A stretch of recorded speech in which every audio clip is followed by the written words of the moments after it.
जय हिंद दोस्तों। Welcome to shining India YouTube channel. Bharat और अमेरिका के बीच लगभग 400 बिलियन यूएस डॉलर की 31 long range altitude predator drone MQ-9B की डिफेंस डील फाइनल हो गई है। हाल ही में कुछ मीडिया चैनल पर इस डिफेंस डील के कैंसिल होने की खबर आ रही थी, जिससे कि हमारे पड़ोसी देश पाकिस्तान में खुशी का माहौल छाया हुआ था। आइए दोस्तों, भारत और अमेरिका के बीच हो रहे MQ-9B प्रेडिएटर ड्रोन की डील पर पाकिस्तानी मीडिया का रिएक्शन देखते हैं। यदि वीडियो पसंद आए तो लाइक करें और चैनल को सब्सक्राइब करना ना भूलें। दोस्तों 2 दिन पहले एक खबर चली और वो बड़ी इम्पोर्टेंट थी।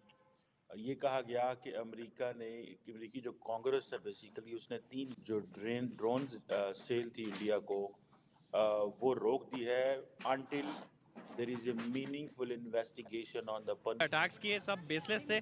ये सिर्फ होता है कि उनकी अपनी जनरल पब्लिक में उनका मैंडेट भी ऐसा है, जैसे नरेंद्र मोदी का मैंडेट है वो एंटी पाकिस्तान सेंटिमेंट्स के ऊपर ही करते हैं।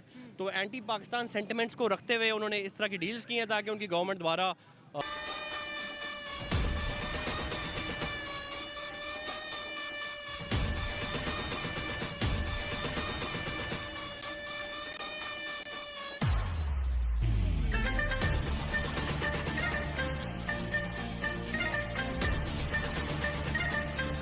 तो भारत के साथ 31 MQ-9B ड्रोन डील को अमेरिका ने एक तरह से हरी झंडी दिखा दी है। तो एक बहुत बड़ी खबर है और इसकी जो बाकायदा इंफॉर्मेशन है वो अमेरिकी कांग्रेस को दे दी गई है। ऐसा क्या प्रेशर डाला जो बाइडेन की एडमिनिस्ट्रेशन ने अमेरिकी कांग्रेसमैन के ऊपर कि उनको पीछे हटना पड़ गया।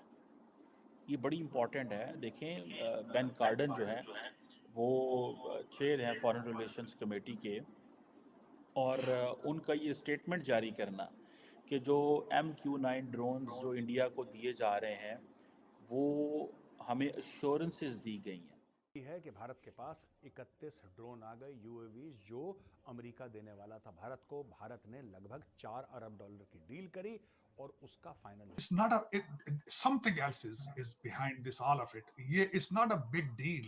पन्नू साहब की सिचुएशन सबसे पहले तो मैं बताना चाहूंगा कि पन्नू साहब का खालिस्तान ये सारे इसके साथ रिलेशनशिप क्या है। पन्नू साहब एक इमिग्रेशन लॉयर है, उनके पास 2 नेशनैलिटियां हैं, अमेरिका और कनाडा की।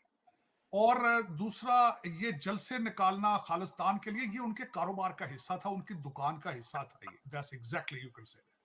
सो ये एक इतना बड़ा इशू इम्पॉसिबल है कि अमेरिका और भारत के रिलेशनशिप को के ऊपर क्रैक इस वजह से आया हो। It is impossible. मेरा ज़हन ये नहीं मान सकता बिल्कुल, क्योंकि इसके पीछे रिलेशनशिप बनते हैं, ऐसे नहीं बन जाता। समझता हूं, जो मैं पहले भी 1-2 दफा इस चीज का मैं बता चुका हूं आपको कि वॉशिंगटन डीसी के अंदर एक कंसर्न मौजूद है बढ़ता हुआ इन्फ्लुएंस ऑफ इंडियन डायस्पोरा और भारत का उभरती हुई इकॉनमी। पाकिस्तान कमजोर होगा लेकिन पाकिस्तानियों को मामू बनाना बहुत आसान है, इसलिए बनने से पहले ही हम बन जाते हैं। क्या मामू नहीं, आप कुछ और सोच रहे थे, वो तो आप हैं, लेकिन मैं आपको थोड़े शरीफाना जुबान में समझा रहा हूं कि आप क्या हैं। नहीं करके दिखाता हूँ। करके नहीं दिखाता, फिर कुछ भी नहीं करता।